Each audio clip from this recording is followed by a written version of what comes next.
Let's start with virtual prototyping. And as Rishabh just introduced it to you, whenever you have to start building a chip or you are solving a problem by writing your own uh, silicon or circuitry for it, that is when the concept of virtual prototyping is the very first thing on how you approach the problem, right? So virtual prototyping, what it is, we will see. Then we will see how it is useful in across the semiconductor whole ecosystem, and then we'll briefly see how we are utilizing it and actively using it at in Ignition. Yeah.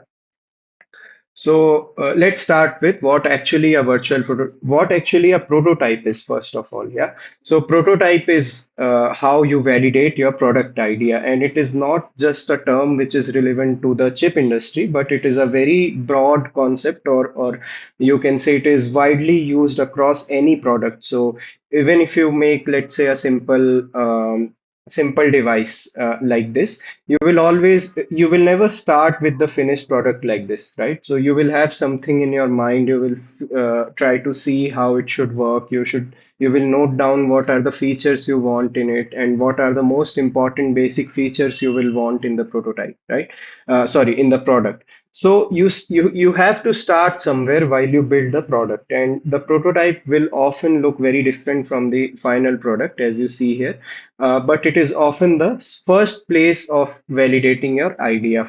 It is how you enter into creating a solution for your problem, right? So it can be anything. It can be a sketch, mock-up, breadboard, or 3D print, depending on the product and the complexity of the engineering task you are trying to achieve. Your prototype will be varied, okay? But every product in a good product in the market has a prototype, yeah? So now we will see what a virtual prototype is. So this is the addition of the word virtual in it. Okay. So the virtual prototype is a prototype that you create on a computer system. Yeah. So as it is written here, virtual prototype is a software version instead of the actual finished product, right? So as you can see in this diagram here as well, so this same product is being targeted in two ways, physical prototyping and virtual prototyping. So in the physical prototyping, I will get the concept and design, and then let's say I will procure some materials or some hardware, and then I will put together a basic version of it, just like you see it in this previous slide. And then eventually I will reach up to this level where I am happy with the end goal of my product, right? So this is the physical step-by-step process of starting with your design and going all the way up to the product through the prototype. Now below you will see a virtual prototyping of the same thing, where you can see that now I don't require the material or the hardware for validating my idea, right? So I have my idea and I start from the same point, but in between now I'm utilizing computers, computer-aided design, modern software, and simulations. I am leveraging the power of computation here to build physical models as simulations. Yeah. So this motor, for example, this aircraft motor will be generating similar values of rotations, RPM, fuel consumptions, energy efficiency, and so on. So I will be writing my equations in a high level programming language, and then I will be simulating the physical situation in a computer and see how it behaves, right? So this is the power of virtual prototyping, where you can take a concept and reach up to a certain amount of maturity in the physical product all the way while using only computers and simulations. Yeah. So the goal is the same: learn early before the final product hardens. Yeah. So we want to find out the bugs, the problems that we can face, the challenges, the kind of situations that might occur in the real scenario. So we want to simulate all of these using computers and see before only. So much before the final product arrives, we will already know how the product behaves, how the product operates, what does its performance numbers look like, what are the challenges I can face with this kind of product, and so on. So you can answer a lot of questions and you can reduce the uncertainty with the help of virtual prototype. So I hope in these two slides you get a clear picture of what a prototype is, why it is required, and what a virtual prototype is. Yeah. So in this slide we will answer if we can take the same concepts, we can take the same ideas of a virtual prototype and transfer it to the development of a chip. Yeah, so we will see if we can really create a behavior model of the chip, right? So of course the answer is yes. That's why this slide exists here. So we can create the we can create an equivalent of the physical chip in the software world. Yeah, so a chip VP is built from the architecture, register map, CPU model, memory map peripherals, interrupts, boot media, and debug hooks. So these are all the components you can think that go in a let's say a modern SoC or a ASIC circuitry. And we write what we do is we write accurate behavior models using high level programming languages. Yeah, so it does not need to model every transistor, it needs enough fidelity to answer the engineering question, right? So what this means is in the real circuitry, let's say when you will have an adder, so you will have the whole circuitry of the adder in the chip. That's why it works, right? So you will have you can implement an adder in multiple ways, and depending on your choice of implementation, you can implement adder, but it will definitely have a circuitry. But in the case of high level programming languages, you can simply use a plus b. So you can create two variables and just do a plus b, and it will give you the same result of addition. So in this way, you are mimicking the behavior of the circuitry using high level programming language. Basically, you are translating its behavior into software, and that's why you are able to create a virtual prototype of the chip, right? So we start with the chip specification and we write a runnable executable. Yeah, so a virtual prototyping in the case of a chip simply means an executable exe software, but when you run it, the software, the executable behaves the same way as the physical chip would work. Yeah. So let's see why we actually need hardware or virtual prototyping in the first place. Yeah. So imagine a situation where you are developing a website or writing a software or anything that you can do in the software world, right? So if you face a bug or you face a challenge, what you need to do is you need to just make a few changes in your code and then recompile it, or in the case of interpreted languages, you can just reload the thing and your fix is essentially there. So you will observe the effect to take place immediately, right? So in the case of chip design, that is not the case because a chip is not something in the software realm. It is a real hardware physical product. So you cannot really do the iterative development of a chip, right? So when you start from the idea all the way up to the GDS or tape out, there is a huge market gap or time period from your idea all the way to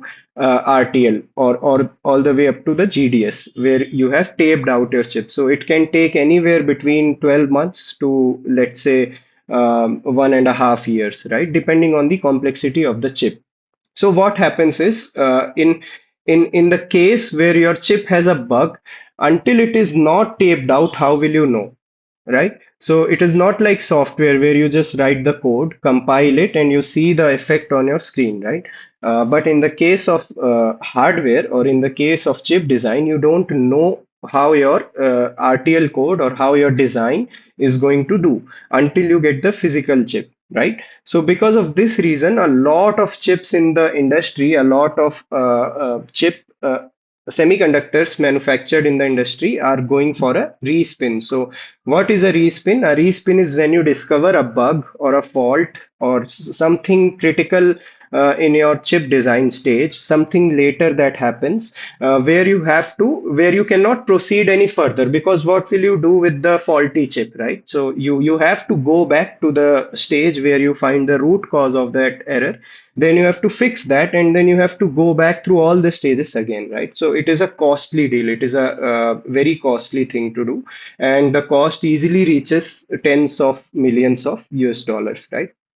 And something major critical fault that you have to fix like that can easily take 6 to 9 months or even more, right? So any bug that then imagine if you find more and more bugs with each respin, right? So you spend these many months and it is still not guaranteed that your chip is going to, or your design is going to be fully bug free, right?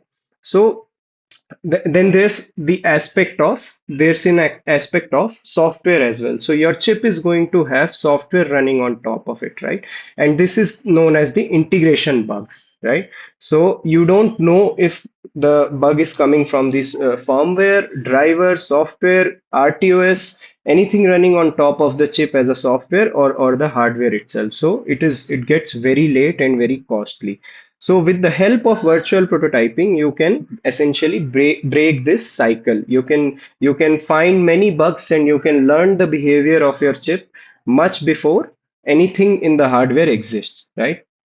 So in a coming slide, I'll show you how it shrinks the development time of the chip, right? So this is what shift left is. This is essentially what I explained to you was shift left methodology. So in this case, you shift your development and bugs finding as early as possible. So you can see in this graph here, if you find any bugs or more and more bugs, if you find in the concept or architecture stage using the simulations, and you fix your assumptions or problems there, then it is not much costly because it is just like fixing software, right? So this is what's written here. Architecture, register maps, boot flows, or anything related to your chip. If you find it early enough, you can fix it, right? Then develop in parallel. So what happens is firmware people, the ones writing the software, are just sitting, waiting for the first silicon to appear, right? So if you give them a VP, virtual prototype, and it is exactly similar to what the physical chip's behavior will be like, then they are free to develop their firmware on top of it, right? Then test what hardware makes hard. So in the real chip, maybe you cannot simulate faults, you cannot simulate hardware or high temperature or heat or over voltage and faults like that, right? Because it will cost you money. Even if you get the chip and you want to simulate such kind of situations, it means you are actively, let's say, actively pressurizing your chip, and you are actively breaking your hardware, and it will cost money. But if you write a simulation for the chip, you can do any kind of such stress testing or any kind of rare interrupts or rare kind of bugs you can run on the virtual prototype, and you don't need any hardware or any cost for that. And finally, make the target shareable. So every engineer and CI job can run the same executable platform. No board queue, no lab dependency, no fragile setup. So you don't need the labs, you don't need to share the chip across, and especially you don't need to wait for the chip, right? Since it is an executable, all the team members in your team can share it and they can just work on it like we work parallelly on software. So this goes much deeper in the technicality. So I will just maybe skip this slide. So this gives you okay, let me briefly touch on this. So on the bottom, you see the silicon or board. So this is the physical truth or real time operation of the chip. So when the physical chip comes and you plug it and you make it operational, this is the kind of performance you get, right?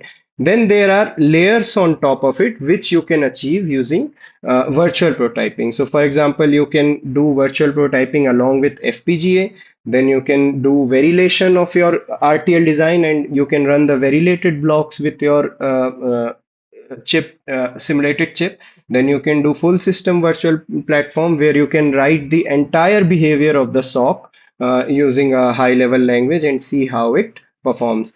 Or you can just choose to write the CPU model. So if your chip has, let's say, a ARM processor or a RISC-V core or even an x86 processor, you can write a cycle accurate model of this of the chip of the core, right? So this is what ISA is, instruction set architecture.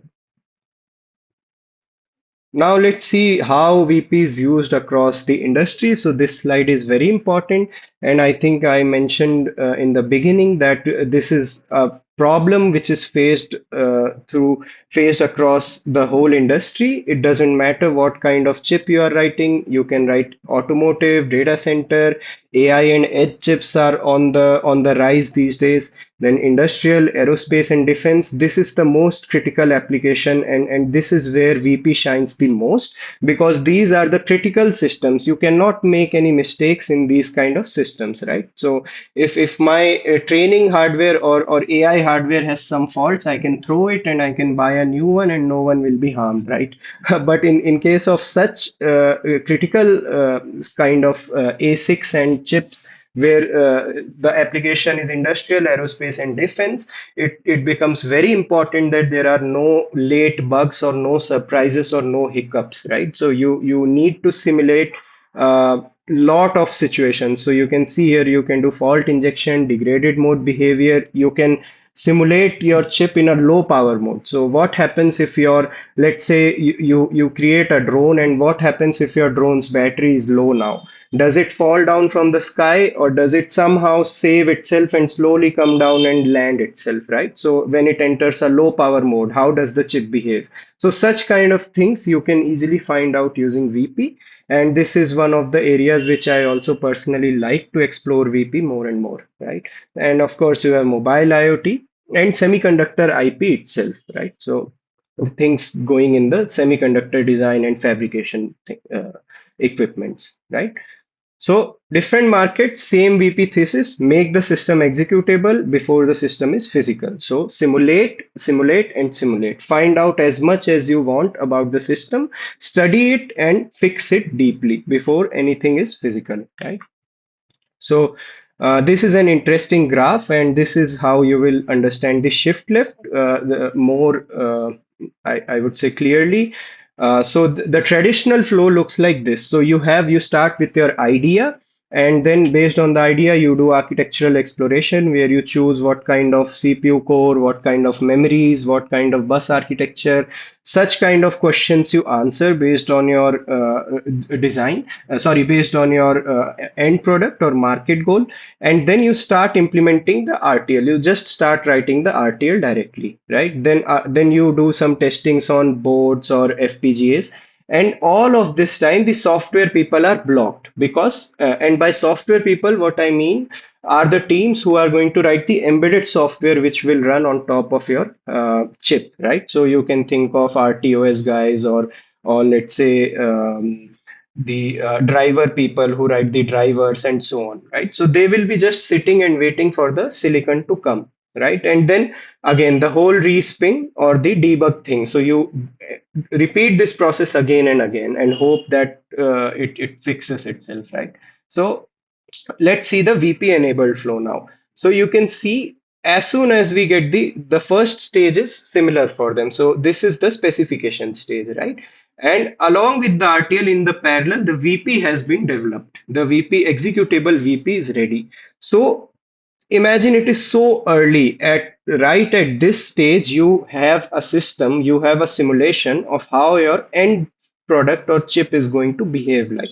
So now you can use this behavior for all of the stages that come after it, right? So firstly, the software, see how much it has shifted now. So the software people are no longer sitting and waiting for the physical chip to arrive for them to write the firmware on top of it, right? So they can just take the executable VP, and since the VP is exactly same or matches the behavior of the physical chip in some cases, so you can just write your software. You can start developing your software. You can write your drivers. You can write the sensors code.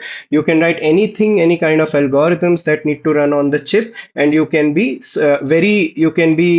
confident about it that when the real silicon comes, I can just directly use my software on top of it, and I don't have to do the same things. Then you can do the integration tests here. So you can see how the software and the hardware are integrated together and how they are running together, because the executable VP is essentially the model of the hardware, and the software guys are ready with the software. So you can start the integration tests as well. Then you can do RTL co-simulation as well. And basically you see how the entire thing has shifted left, and shift left means in the timeline. So you are doing the chip design very, very early, and you are not requiring any respins, because any of the fixes in this part is a fix in the software, right? Software meaning the executable VP. So you don't need to worry about fixing the stages that come after. So, what are the benefits? We get earlier software readiness. We get continuous hardware software contract testing. So, the RTL people, the ones writing the actual, let's say, the hardware description code that is going to be fabricated, and the software guys are working together now. So, they are very much in sync, right? So, they know, the software guys know what the hardware changes are being done, and vice versa, and shorter first silicon surprise window, right? So by the time boards arrive, many software integration defects have already been found in the model because of the VP. So this much months have been compressed now. You are not just saving time, you are very much confident that your product is going to work in the market. You have simulated the situations that can occur in the real world, and you are now confident to release a finished or well engineered product in the market. Yeah. So what becomes possible once the system is executable? Again, I have already, I think, touched on these things, so I will go quickly. So you can create your software along with the hardware. That means you can validate it as well. You can explore multiple architectures. You can inject failures, any kind of failures that may damage the real hardware. You can simply simulate it with the help of VP. Then you can start regression testing and CI/CD because the VP is a software, and then you can also prototype custom IP behavior. So you can create future IPs by writing their models without having to write the RTL first, and you can know how they behave, right? So now I will briefly go into the VP in practice at Ignition. So